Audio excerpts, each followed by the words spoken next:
little introduction. It seems like things were more like humble in a way back then. Oh dear. He's just scaring them? Well, I mean, that's one way to do it, I guess. I like his voice a lot, too. But yeah, this is a little manipulative, Christopher. Oh my god. But this is true, in a way. Yeah, I know, right? Look how cute they are! Oh! Oh! Well, this is sweet! Oh, well that's so sweet! Oh, look at how they're just giggling together! They're so cute!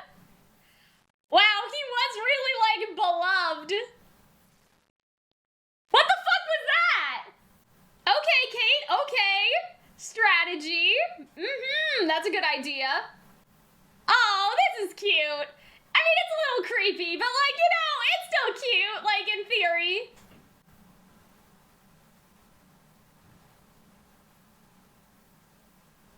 Oh, see?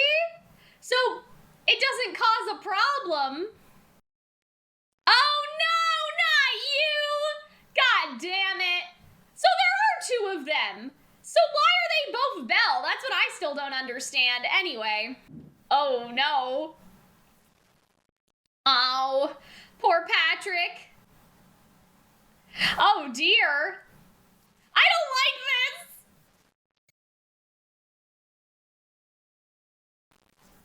Okay, Isabel and Maribel. But why are the dolls both Belle? Anyway. That's rude as fuck, bro. That's so fucked up, man. Oh, shit. Oh, good job, Kate. Yeah, fuck him up. Yeah, what do you mean? I guess you just fell. Damn, jeez. Okay, well, that was a nice introduction to these 2. I'm assuming that they're gonna be the mean girls for, like, the rest of, you know, this arc, I guess. Oh, well that's nice. This is cute. Oh, interesting. So Barbie's getting out of drinking the coffee. Okay, okay. Now let's see if Maryrose does the same thing that she did last time. See? Uh-oh. I think that she's... Oh, not again, sis. Really? A second time? Why are you so susceptible, sis? She got scorched again? Didn't this happen before? Again? Maybe she's doing it on purpose. Is that even possible? Oh dear. Maybe she is doing it on purpose to disrupt the coffee ceremony. Maybe she can handle it, I don't know. Because couldn't that cause her death? Oh no! He is not all right. Ah, good job! Oh, look at him, he's so happy! Oh. Interesting. They don't know if they can use water. Good job, Emily Co! I think you broke the broom, but like, it's fine. Hey, did you just use her as a shield? You asshole! That was not a lookout. You just used her as a shield, sir. Where the fuck are they going? They're leaving? See, if they have to protect the coffee, that means the coffee must be limited in some way where they couldn't just get more. Oh no. Yeah, where the fuck did the scorches go? Like, uh-oh. Bro, what the fuck is even happening? Okay, Ollie, that vacuum cleaner would be coming in clutch right about now, sir. Well, we knew that that could happen, right? You're just gonna punch them, Benjamin? Okay. Oh, look! Oh! This girl's so cute! Uh-oh, this girl's gonna get fucking whacked! Ah, poor Nancy, she did not ask for this.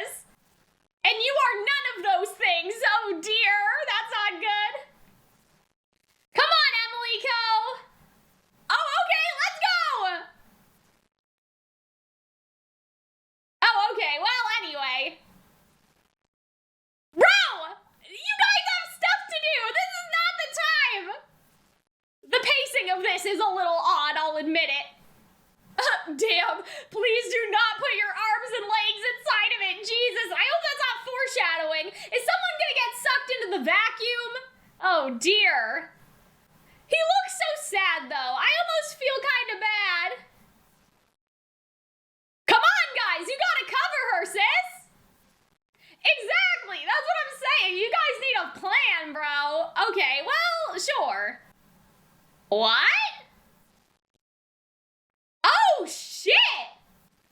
Well, that's suspicious. That's weird. It has a very long, like, hat thingy. Oh, please be careful, Sean. You're gonna fucking die.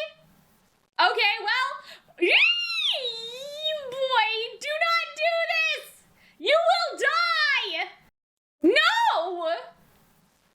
Ah, damn. Jesus, that is funny, though. This is so bad and dangerous. Do not do this, bro. Come on. Uh-oh. Damn. Oh, Ricky, oh no. She will fall to death. Oh my god. She's so acrobatic. Like, this is crazy. Sir, please. Oh my god, this fight is a little sus. Like, this is a very oddly paced situation. Oh my god. Yeah, I know, right? Jesus. Good thing Barbie came here. Jesus Christ. Damn, Jesus Christ. Okay, well, he's just gonna go for it, so, okay. She's so cool, though. This is pretty cool. I love how they're both gonna try to catch her. Oh, no, not their heads again. Well, that's good, I guess. Uh-oh. Really? You're gonna help them after what they did to you? No, you're fine. You're still fine, sis. Damn.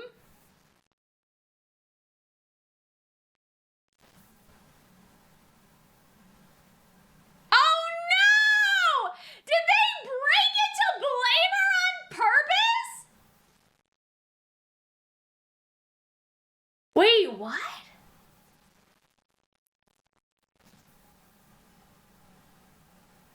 Wait, I don't think they could control themselves.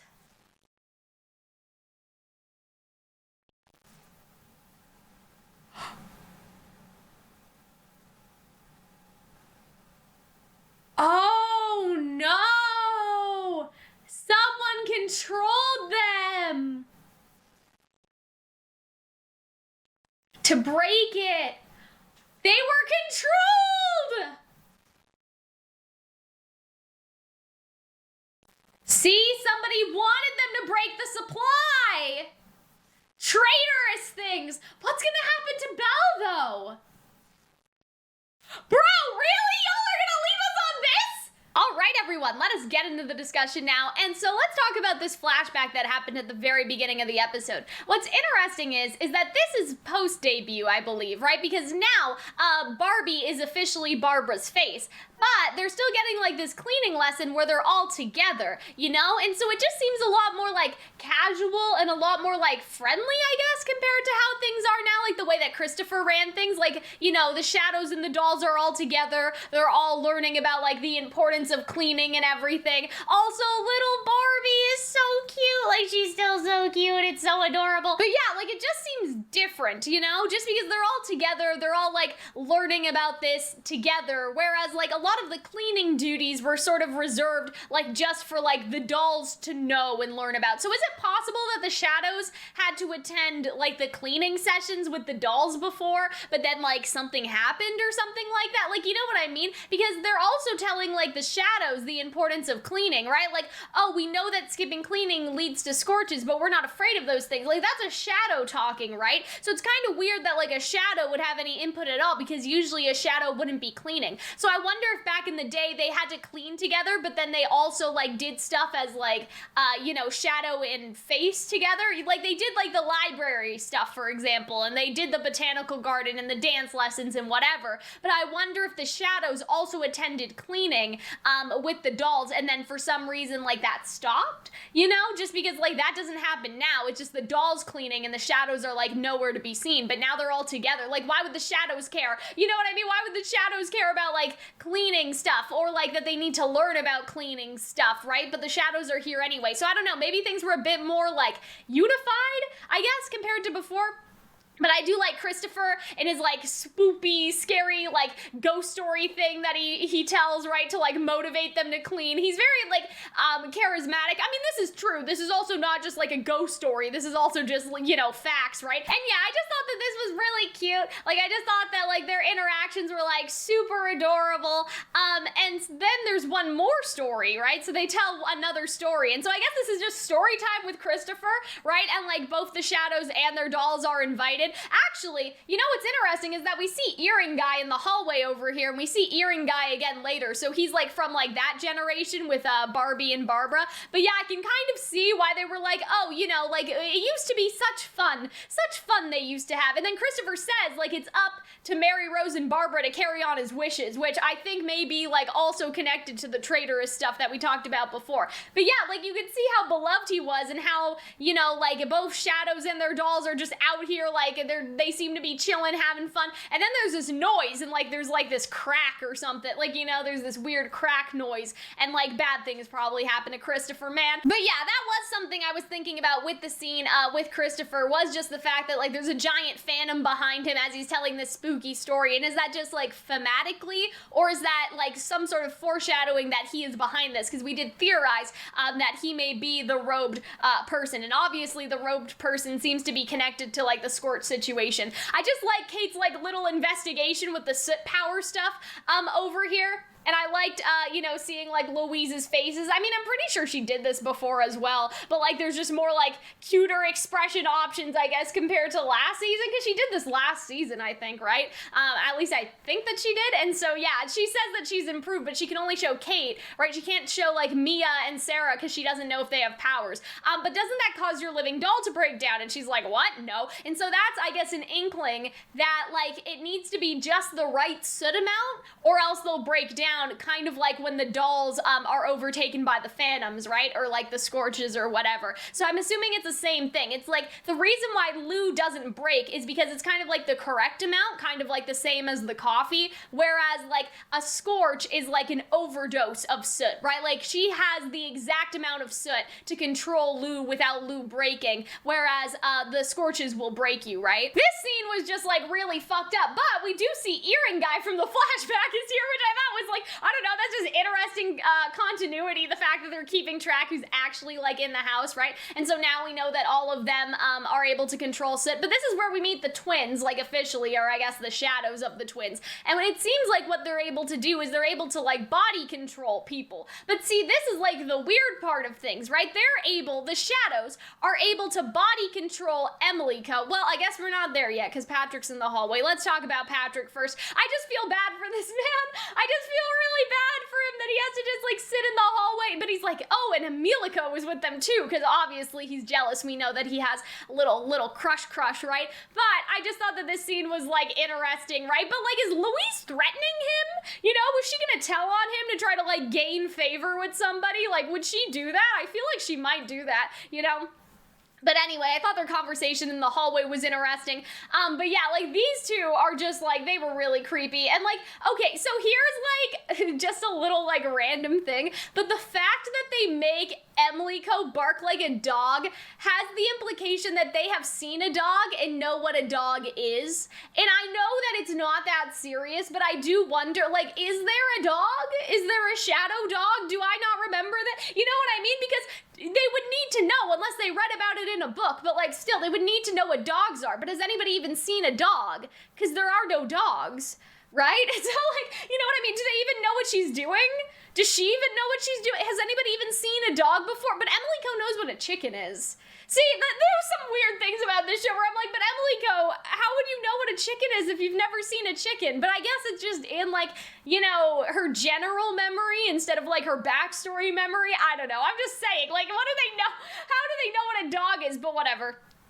Anyway, and so yeah, it seems like that their soot power is like kind of like Louise, where they can control people's bodies in some capacity, but it doesn't seem to be mind control. It seems to be like marionette control, because you see that Emily Co is crying, so it's not like they're controlling her mind, they're actually like puppeting her, right? But she still has like enough sentience to know that this is bad. You know what I mean? Like with Lou, it is mental control, but with them, it's purely physical control. Now the question is, right, like, in terms of what happened to Belle at the end of the episode, it would be their shadow soot power which best fits with what occurred. You know what I mean? Because they have the power to control, and I'm assuming they also control, like, the Belle's bodies, so they're able to, like, mimic perfectly, right?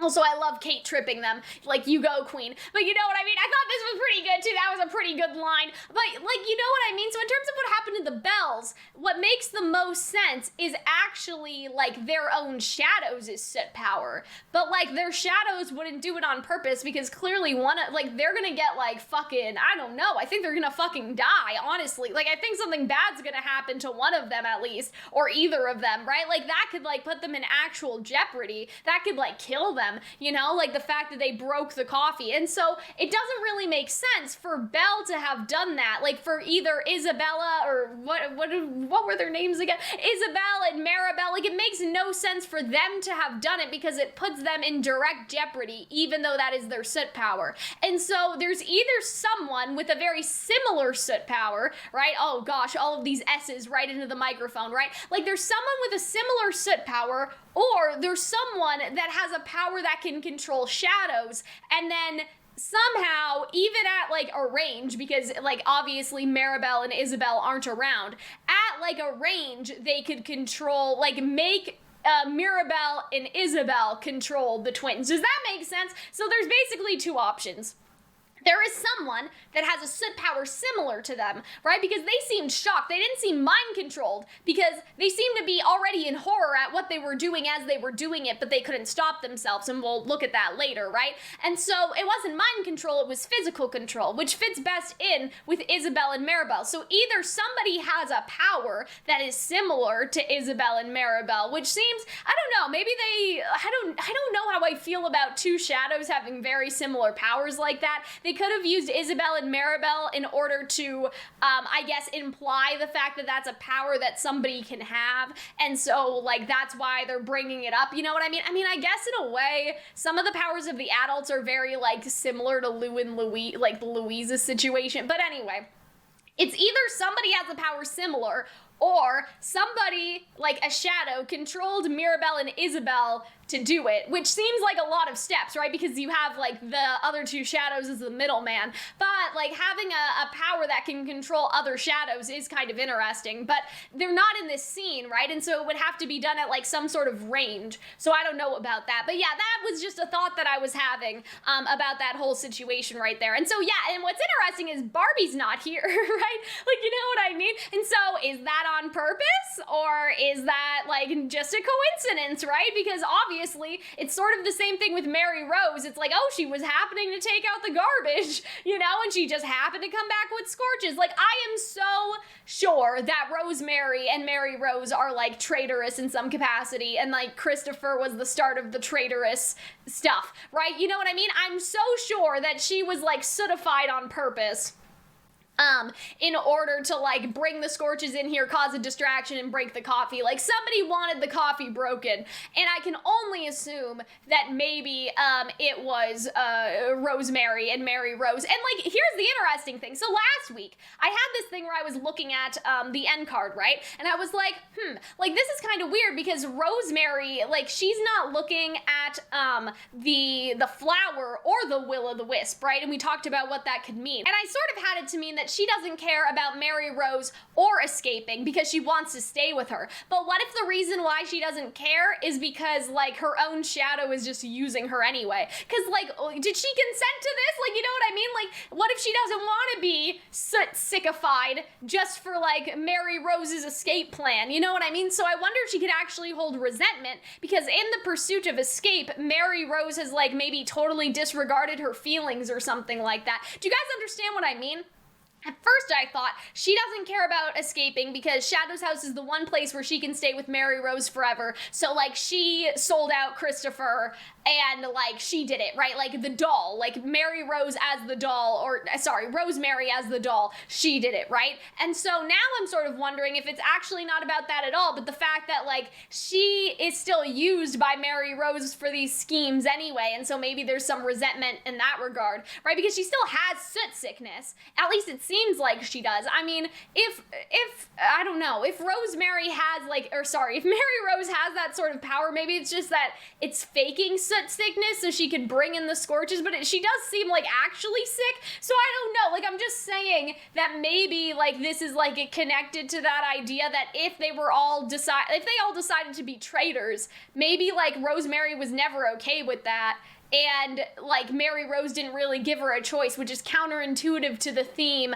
of, like, freeing the children so they all have free will, right? If you make your doll do it anyway because it's what you want to do. So I wonder if, like, maybe they'll touch on, like, that hypocrisy in a way, right? Like, maybe Rosemary doesn't want to escape, but then her doll gives her no choice. And isn't that, like, hypocritical in a way? Because if you want to free all of the kids, you're using your own doll to free the kids, but then you're also using your own doll against her will to, like, do stuff like this and purposefully making her sick. So I don't know. I don't know if that ascribes too much malice to Maryrose's whole situation, but I think that that's sort of odd. Now, with what's happening with them, I think that we've talked about this before, so this probably won't, like, come as a surprise, but I'm assuming that, you know, we had this scene back in season 1 with Ed and Edward, and at one second he's, like, human, and then the shadow, like, covers him and stuff. So I'm assuming that, like, to some capacity, all of the adults have something like that. Like, they have some sort of, like, unification or, like, merger or whatever you want to call it, right?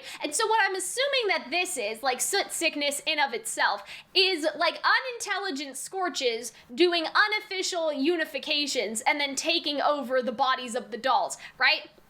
Basically, there's, like, a safe way to do it, you know, and that's, like, I guess reserved for the adults, because Ed and Edward can do it. Like, there's a safe way to do it, but, right, like, with the scorches, they don't do it the safe way, and so, like, it's being possessed, like how one day the shadows are meant to possess their dolls, right? But because the scorches aren't intelligent, that's kind of why they just, like, flail around and attack and everything. And so they're kind of doing the same, like, merging that, like, Ed and Edward have, but because these scorches aren't actually full shadows, it's not, like, fully realized, and that's what sickness is, and that's why they get sick. So what's interesting about this is that they're actually asking if they can use water. So it seems like that they know that water isn't allowed, or that water may, I don't know if they would know that it, like, can dissuade the effects of the coffee, but they at least know that they have to ask for some reason, like, permission to use it. And I'm assuming that's why, at least, like, that's why they can't use water, because it also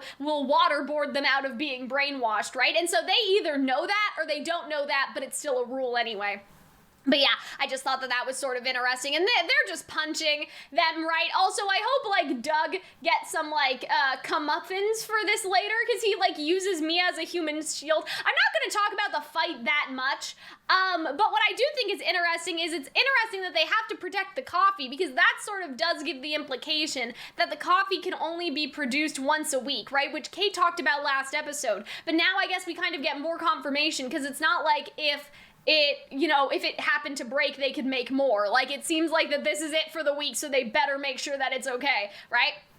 And so, yeah, we just get more confirmation on, like, that front. Yeah, so I'm not going to talk about the fight scene too much, but I will say that it does seem very poorly really paced, you know? Like, I know this isn't a shonen anime, right? This isn't an anime which has, like, crazy fight scenes or anything, but I do think that, like, it was a little bit odd, because there was a lot of, like, I don't know, there was a lot of standing around, like, it lost the sense of urgency after a while. Like, I loved seeing Ollie and, like, his assistant, and I kind of, like, there were nice comedic moments between them, but I was like, bro, this is not the time, like, you know, there was, like, this, too, where they were explaining to her how it worked, and I'm like, I don't know, like, maybe they were trying to be humorous, but, like, it's a weird tone to balance, because I still enjoyed myself, I still had fun, but I did feel like a little bit of, like, oh, everyone is standing around being kind of stupid, you know, at the exact same time, and so I think that, like, the show, when it comes to the fights, has a little bit of a tonal problem, because, again, like, you know, they have the chart, they're showing her how it works, and people are literally dying, like, in the back, you know, and, like, the fact that the scorch hasn't completely demolished all of them in the time it's taking to explain all of this to Emily Co. seemed weird. Yeah, so then these two see the robed person, and I'm torn on this, right? Because on one hand, I think it being Christopher would be, like, perfect, right? Given the fact that they, like, keep showing him and everything, like, everything that they've been showing with Christopher. But for some reason, I'm getting kind of, like, feminine energy, so I feel like it may be Rosemary, and that this is, I don't even know, like, is this her power? Or is this just that she learned how to, like, weaponize the scorches? Because the scorches also seemingly occur naturally. I mean, that's what they say, if you don't clean the pipes. Who knows if that's true? Like, maybe every adult can, like, wield scorches like this. That's a theory I had before. But, like, I don't know, man. I don't know who it is anymore, but I'm sort of getting the vibe that it may be Maryrose, because she wouldn't be required to be here, right? Like, all of the other shadows that are downstairs, like, later on. Like, we have Susanna and then Benjamin. And eventually, I mean, Oliver's in the machine and everything, right? And she wouldn't be required to be here, right? So it's not like, oh, we never see Maryrose and the robed figure in the same place. Like, she wouldn't have to worry. And then, like, obviously, Rosemary is being used as the, what do you call, the Trojan horse, right? The Trojan horse for the scorches. So it kind of makes sense that it would be Maryrose sneaking around in the thing. And maybe she is still meeting up with Christopher, even though that's not Christopher. Also, again, with Emily Co's acrobatic stuff, I'm assuming that they're gonna go with some sort of backstory that she's like, I don't even know, like, I don't know what profession that a child would, like, you know what I mean, like, during this time period that would allow them to be doing stuff like, I mean, other than, like, being an actor or, like, the circus or something, but, like, Emily Co at 6 years old was just, like, you know, she was doing that Shakespeare, like, that doesn't really make sense, so I'm assuming that I don't know, could it be the circus for her backstory? We talked about this more in season 1, like, the fact that she seems to be, like, unbreakable and, like, super acrobatic, and she has a lot of flowy movements, so at first I thought that she was kind of a dancer, but, like, that doesn't really make sense, like, in terms of, like, what job would you be? Like, you know, I don't know. I guess you could be in a dancing troupe. I'm just trying to think of something time period appropriate, right? And an actor wouldn't necessarily, like, you know what I mean? They weren't putting on musicals, per se, during this time period. So it wouldn't be like, oh yes, like, the triple fret Emily Co, who is, like, tapping, dancing, she's doing jazz and ballet. Like, it's not like modern musical theater now, right? So I don't think that musicals or being an actor makes much sense. I guess being in the circus makes sense. Who is putting their 6-year-old in the circus, though? Like, I know that we don't know how old she is, but it just seems sort of odd. And so, yeah, I'm not sure exactly for her backstory, but she is giving me those circus vibes now, just because I don't think dancer would make as much sense with the time period, unless she was, like, training to be a ballerina. And again, that's not necessarily super, I don't want to say it's not acrobatic, because there are acrobatics involved in ballet, but it's not to this extent. Like, this is giving me, like, you're walking on the tightrope sort of vibes. And so, yeah, that's my whole diatribe on, like, Emilico's backstory. And, like, we talked about this again during season 1. Like, what could have she possibly been doing before that she has these natural instincts? Like, she could just be a shonen protagonist. Like, you know what I mean? She could just be the protagonist. I mean, that's the easiest answer, but I kind of get the vibe that, like, people carry over their skills from their past life, right? Because for some reason, Mia knows how to read, but Emily Co doesn't, which sort of implied that like some of their knowledge or whatever they were taught before does carry over, they just don't realize it, right? Because some of them are illiterate, which would imply that they were peasants, and then some of them can read, which would imply like maybe a merchant class or even like higher class like household and stuff. We talked about this last season. And so with that in mind, right, it seems like some of the things that they're like good at, right, that the characters are good at could be from that past life. And so that's basically why I'm speculating about the backstory. If you guys weren't around for season 1 and you forgot, it was because Emily Co couldn't read and then Mia could read, which implied the fact that like there's still some natural instinct in terms of like the skills that you had before you entered Shadow's house. You can still like subconsciously like know how to do some of that stuff. It's like riding a bike, right? So, if Emily Co was, like, a dancer, I guess, or, like, in the circus or whatever, like, she's still, holding on to that, right? Barbie knows a lot about the Scorches, you know, and obviously she's dealt with them before, and she's a star bearer, so she should. I don't think that's necessarily suspicious, but I do love the fact that she just, like, clobbers it with the bell. I thought that was great. And I love this. She's like, that girl again. I love that so much. But yeah, and so Doug's team is getting all the credit, even though he fucking, like, used Mia as a human sacrifice, but anyway, and so she, like, condones the water, which is interesting, right, because she grants permission for water to be used, and could that be sketchy, or is that just happenstance? You know what I mean? Like, is Barbie in on it in some way? Is she in on everything, and that's why she's granting permission to use the water? Or did someone do this on purpose because they knew that Barbie would grant permission to use the water, and they want to take advantage of that situation? That's kind of the question, right? But yeah, and see, the shadows are here. Obviously, they're star bearers, so they're supposed to be here, but it's not like Sarah or like Rosemary or like Maryrose, I should say, are around, right? So, I mean, it could be, like, it could still be Maryrose in the cape and everything. But yeah, and so they're like, yeah, we don't want to use our soot powers because, like, the living dolls here, the shadows haven't awakened their powers yet. And so I'm guessing that they tell, but, like, Patrick knows, or, sorry, Ricky knows, and he was, like, threatened into secrecy, so, like, there's that. Yeah, I thought that this scene was cute because, like, I kind of like Ollie and Emily Co as a ship, but you see that this girl and, like, even Sean, they're just super jealous, so, like, we love to see it. Little, like, you know, jealousy situation. I do think that, like, Sean and Emily Co is, like, endgame ship. Does that make sense? Like, you know, and sometimes it's hard for me to ship stuff if I already see, like, in an anime that there's clearly an endgame ship already happening, but I do think that they're still cute, even as friends, like Ollie and Emily Co. I think that they're just really cute anyway.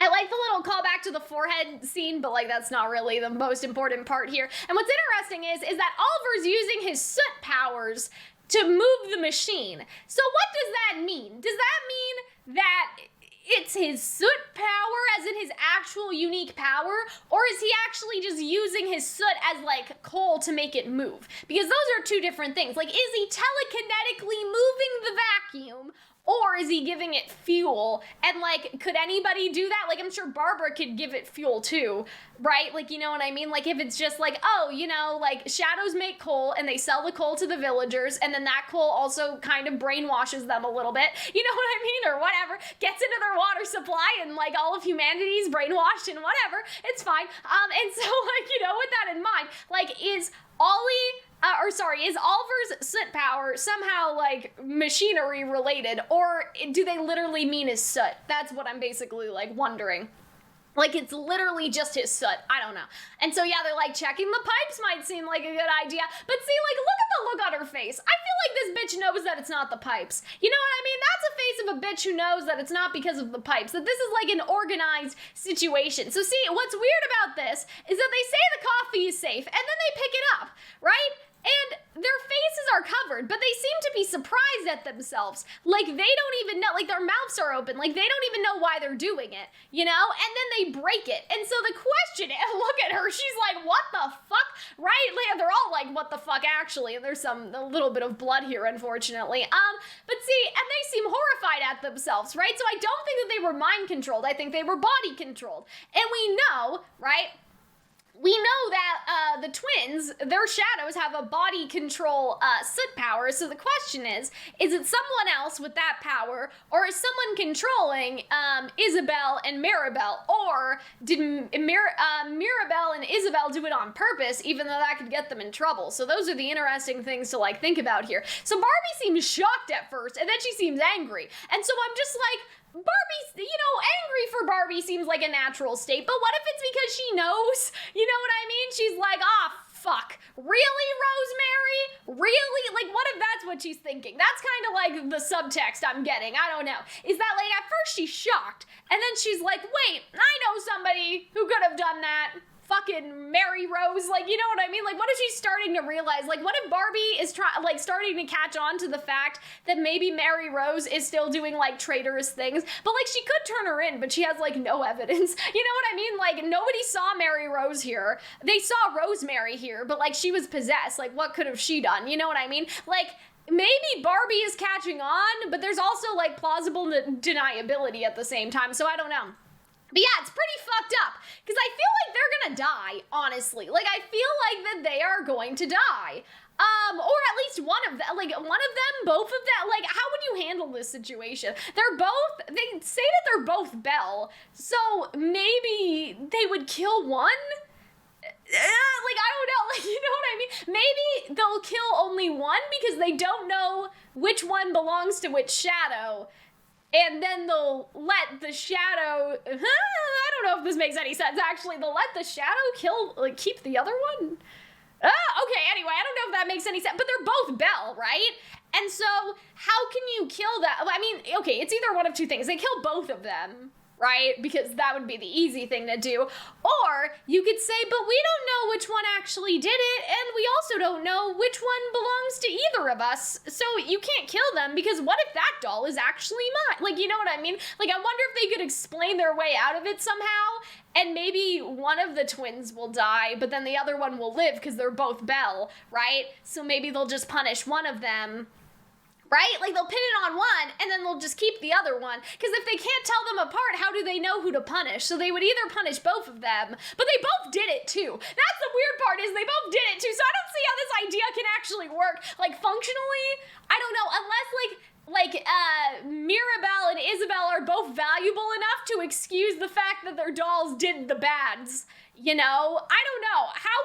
I don't know how they would handle this. I don't think my idea actually makes any sense. I'll keep it in, it's whatever. But, I don't know. I don't know how that would make any sense in hindsight. You know what I mean? Because, anyway, how, if they're gonna punish them, it would make most sense to punish both of them, right? And if they want to keep, Isabel and Mirabel, because they both have, good soot powers, you would only need to keep one of them anyway. Right? You would only need to keep one of the shadows anyway, but if they wanted to keep both of the shadows for some reason, because they have to, because they're, connected in some way, I guess they could only keep one doll. But then, anyway, that's enough of that. Anyway, but you guys understand what I mean? I don't even understand what I mean at this point, but I'm sure you guys know what I'm trying to say, right? If for some reason they value the shadow, but then not the doll, maybe as, a light punishment, they would just kill one of the dolls, and then let them keep the other doll with the promise that this doesn't happen again. I don't know. Because they don't want to dispose of a valuable shadow just because their doll acts up. But then usually what would they do? Because, this could only work in the situation with the twins. But, say you had someone Louise, who has, very good potential when it comes to manipulating humans, but their doll did something like this. You would just kill them and then the shadow would die, I'm assuming. So I don't know. Maybe it'll be special circumstances for, the twins because they're twins. But yeah. And so now everybody's just on fucking lockdown, right? Because, there's traitors afoot. Why would the Bells do such a thing? And see, Kate's thinking, right?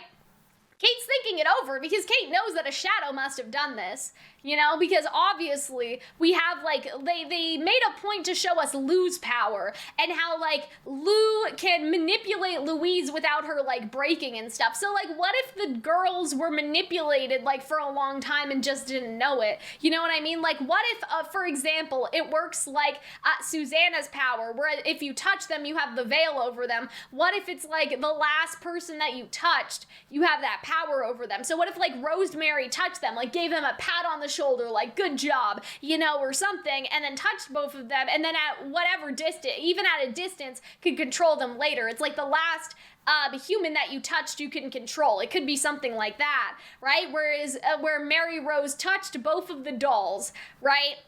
Maybe even during dance lessons, it could have been, you know, something like that where they had a dance lesson, touched them, and then like was able to control them later on. So it could be a combination of Lou's power and Susanna's power in a weird way. But I don't think it was mind control. I think it was body control. So maybe more accurately, Susanna's power mixed with Isabel and Mirabelle's power. Because I can't see Mirabelle and Isabel doing that to their own dolls, even though they could do that to Emilico, right? So I think that the introduction of their power was just to put in our heads that that's something that could happen. But the next episode's called Potential Suspects. So it seems like that they are going to consider like how all of this works and like who could be responsible, right? So I'm very interested in seeing that, but those are basically all of my theories. I feel like last episode was stronger through theorizing just because I went through the OPs and we got a lot of like Christopher's a traitor and then like Maryrose and then Barbie and then they had a falling out, but then Maryrose still wants to do traitorous things and everybody escapes, like, you know what I mean? Like, we already talked about all that last week, so you know, that's already taken care of. But I hope that you guys enjoyed this one. Thank you for attending Calxiyn's Royal Court, and I will see you guys in the next one. Bye!